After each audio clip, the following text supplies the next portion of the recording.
Lesson number 17, chapter number 2। इसका नाम है सिमेट्रिक फंक्शंस। पहले डिफाइन करते हैं कि सिमेट्रिक फंक्शंस क्या होते हैं।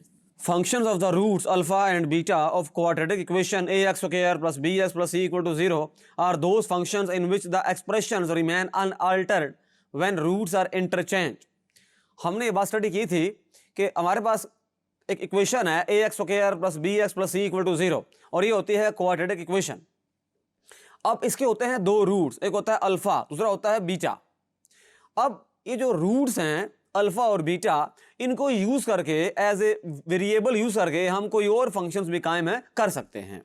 अब ऐसे फंक्शंस हैं, ऐसे फंक्शंस अगर हों जिनमें अल्फा और beta as a variable use हो रहे हों और उन फंक्शंस के जो एक्सप्रेशंस होंगे उनके अंदर अल्फा को रिप्लेस कर दिया जाए बीटा के साथ, बीटा को रिप्लेस कर दिया जाए अल्फा के साथ, तो अगर उस एक्सप्रेशन पे कोई फर्क ना पड़े, वो सेम रहे, तो ऐसा फंक्शन कहलाता है सिमेट्रिक फंक्शन। एग्जांपल देखते हैं। जैसे ये एग्जांपल है, एफ ऑफ अल्फा बीटा है equal to alpha square plus है बीटा स्क्वायर। इसको आप कहते हैं इक्वेशन नंबर 1, रिजल्ट नंबर 1 कह सकते हैं इसको।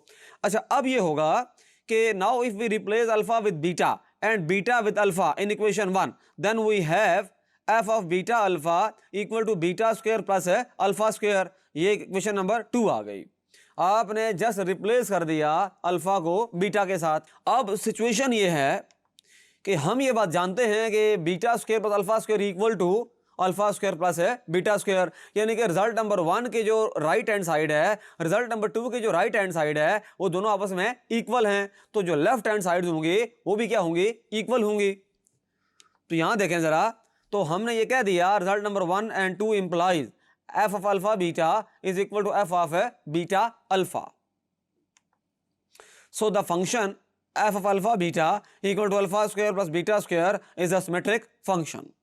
ये हमारे पास है सिमेट्रिक फंक्शन आ गया। क्योंकि इसको जब रिप्लेस किया गया, वेरिएबल्स को हमने इंटरचेंज किया, रिप्लेस किया, तो उसका जो एक्सप्रेशन है फंक्शन का, उस पर कोई फर्क है नहीं पड़ा। अच्छा, एक और एग्जांपल है। जैसे also the expression of F of alpha beta equal to alpha cube plus beta cube plus 3 alpha beta represents a symmetric function. अब ये जो एक फंक्शन है आपके सामने लिखा हुआ है F of alpha beta alpha cube plus beta cube plus 3 alpha beta, इसमें अगर आप अल्फा को रिप्लेस करते हैं बीटा के साथ, बीटा को रिप्लेस करते हैं अल्फा के साथ, तो ये जो एक्सप्रेशन है इस पर कोई फर्क है नहीं पड़ेगा। तो ये भी एक और एग्जांपल है सिमेट्रिक फंक्शन की। अच्छा, अब देखें जरा, ये एक्सरसाइज है 2.4, question number 1, part number 3। If alpha beta are the roots of the equation X square plus P X plus Q equal to 0। तो आप देख रहे हैं कि ये जो X square plus P X plus Q है इक्वल टू 0 है। एक्स का जो कोफिशिएंट है 1 है और जो एक्स का कोफिशिएंट है वो p है और जो q है ये कांस्टेंट टर्म कहलाती है। यहां अगर मैं ये कहना चाहूं, देखें 1 is equal to coefficient of X square और p जो है कोफिशिएंट ऑफ x है और जो q है ये कांस्टेंट टर्म है, कांस्टेंट टर्म है। अच्छा, इसका जो सोल्यूशन है वो डिस्कस कर लेते हैं। Given equation X square plus P X plus Q equal to 0 है। हम ये बात जानते हैं कि सम ऑफ रूट्स क्या होता है और प्रोडक्ट ऑफ रूट्स भी क्या होता है। अब मैं ये क्यों बात कर रहा हूं सम ऑफ रूट्स की एंड प्रोडक्ट ऑफ रूट्स की, वो देखिए हमने जो चीज़ फाइंड करनी है, हमें वो कहा गया है कि इवेल्युएट करें alpha over beta plus beta over है अल्फा। वो जो एक्सप्रेशन हमें कहा गया है हमने वो फाइंड करना है। तो बड़ी आसान सी बात ये है कि चूंकि अल्फा और बीटा इन्वॉल्व हो रहा है, लिहाजा मुझे अल्फा प्लस बीटा की वैल्यू भी चाहिए होगी और अल्फा बीटा की वैल्यू भी चाहिए होगी। तो मैं पहले निकालूंगा अल्फा प्लस बीटा की वैल्यू। फार्मूला आपके सामने लिखा हुआ है, minus coefficient of X over coefficient of X square होता है फार्मूला। सम का फार्मूला जो होता है because S is equal to minus time of coefficient of x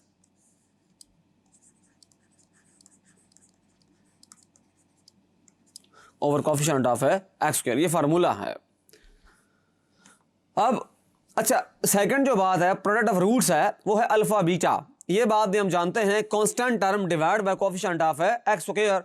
तो कांस्टेंट टर्म इस केस में है q और जो कोफिशिएंट ऑफ एक्स स्क्वायर था 1 था, तो इसका मतलब हुआ अल्फा बीटा की वैल्यू आ गई क्यू। अब दो वैल्यूज हमारे पास हैं, एक है अल्फा प्लस बीटा और एक है alpha beta. Alpha plus beta की जो वैल्यू है वो है -p और अल्फा बीटा की जो वैल्यू है वो है q। ये वैल्यूज मैंने क्यों निकाली हैं, अभी आपके सामने चीज आती है। Now alpha over beta plus beta over alpha is equal to alpha square plus beta square over beta alpha.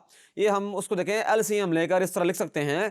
तो लेकिन हमारे पास दो वैल्यूज हैं, एक है अल्फा प्लस बीटा की और एक है अल्फा बीटा की। जबकि हमें देखें जो एक्सप्रेशन हमने फाइंड करना है इसके अंदर लिखा हुआ है अल्फा स्क्वायर प्लस है बीटा स्क्वायर। तो हमारा ये नेक्स्ट काम होगा कि alpha square plus beta square को मैं लिख सकूं अल्फा प्लस बीटा और अल्फा बीटा की फॉर्म में। तो इसका जो न्यूमरेटर है उस पर मुझे काम करना पड़ेगा, लेकिन जो डिनोमिनेटर है वहां मुझे काम करने की जरूरत नहीं है, क्योंकि बीटा अल्फा है या अल्फा बीटा उसकी वैल्यू मैं डायरेक्ट पुट कर सकता हूं। तो हमें ये पता है, हमारे पास ये फार्मूला है alpha plus beta whole square equal to alpha square plus beta square plus 2 alpha beta. तो alpha plus beta whole square है -2 time of alpha beta equal to alpha square plus है बीटा स्क्वायर। उसको उठा के उस तरफ ले जाएं तो वो आ जाएगा और इस तरह से हम इसको लिख सकते हैं। तो वहाँ पर चूंकि ये वैल्यू ये वाली इसकी जगह पर alpha square plus beta square की जगह पर मैं ये वाला एक्सप्रेशन पुट कर दूंगा, यानी कि यहाँ पर इधर मैं ये सारा पुट कर दूंगा। तो रिजल्ट नंबर 1 को हम रीराइट करेंगे alpha square plus beta square alpha beta, इसकी जगह लिख दिया alpha plus beta whole square -2 alpha beta.